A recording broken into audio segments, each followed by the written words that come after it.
Hello guys, welcome back to my channel. Nandito pa rin po tayo sa farm, and today's video tayo po ay maglilipat tanim ng sili. Literal na lipat tanim ng ating sili. And our verse of the day sa Jeremiah 29:11, "For I know the plans I have for you, declares the Lord Almighty, plans to prosper you and not to harm you, plans to give you hope and a future." So yun guys, let's go!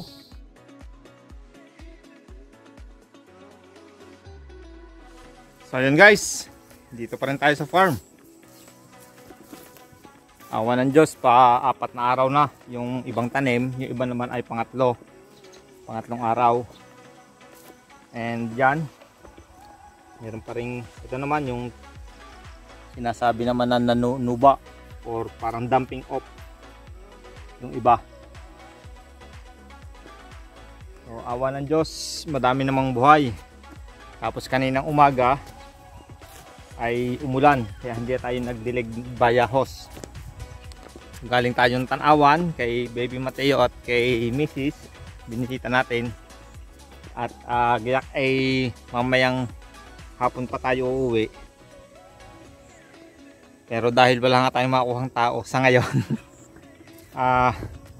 kinailangan nating bumiyahe ng madaling araw. Malis ako alas 3 ng madaling araw sa Tanawan, nakamotor lang.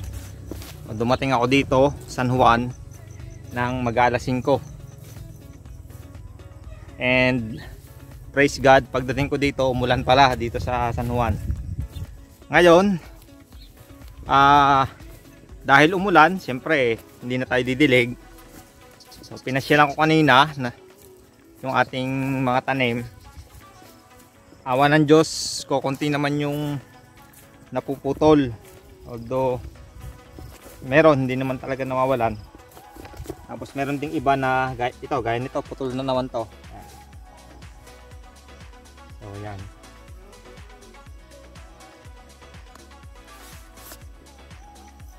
So ang advice sa atin, lagyan daw ng Puradan.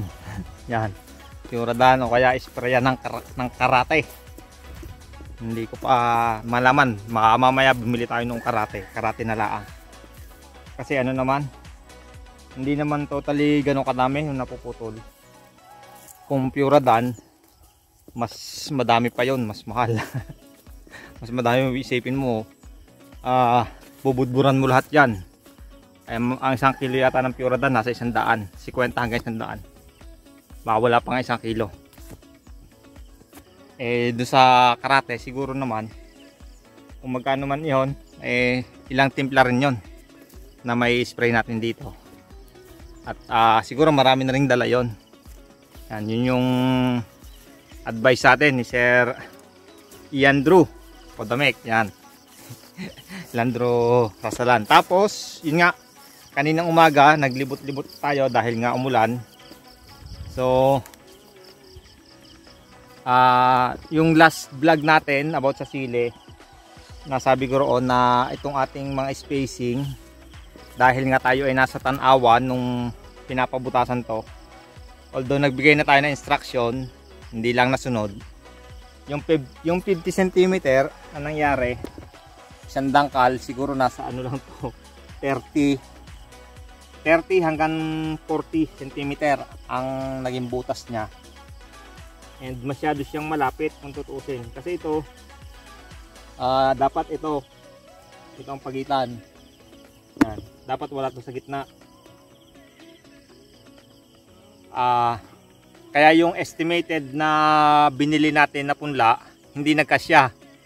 Yung 7,500, ang expected ko doon dapat lalabis pa.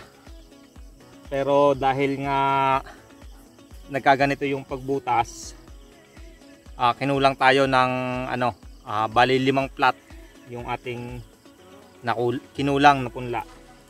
So ngayon, dahil pagka ganitong kalapit, halos hindi na rin masyado magiging productive sa pagbunga dahil nga sikip, ang gagawin natin, nililipat natin. So kasama natin dito sina Chad at si Dayan. Yan. Artista na. Shout out muna sa ating mga kasama. Yan. Nililipat natin yung tanim para naman ma-maximize yung pagbunga. Kasi sayang naman kung ano. Kasi parang gano'n na rin ang gastos mo sa pag-aabono, sa pag-i-spray, pero yung bunga niya hindi mo ma-maximize ng todo. So ito dito sa part na to, yan, ito yung mga hinukayan na natin. Yan, sumabit pa. Yan.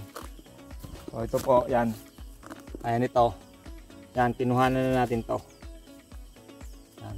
Itong linya na to, halos lahat to kinunan natin ng kada pagitan dahil nga masyadong malalapit. Yung iba naman, gaya nito, medyo alanganin ang agwat. Kasi pag kinuha natin to, masyado namang malayo, tinira na lang natin to. So tansyahan na lang din. Tapos punta tayo dito, yan. Tingnan natin yung actual.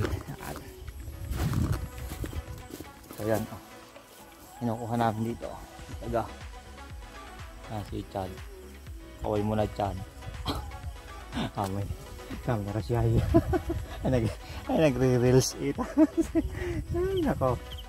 So yan, kasama natin dito sa farm, sa pagtatanim. Yan. And ito yung area na sinulang tayo ng punla. Bali yon, sa 2, 3, 4 na linya yung hindi natamnan, kinulang.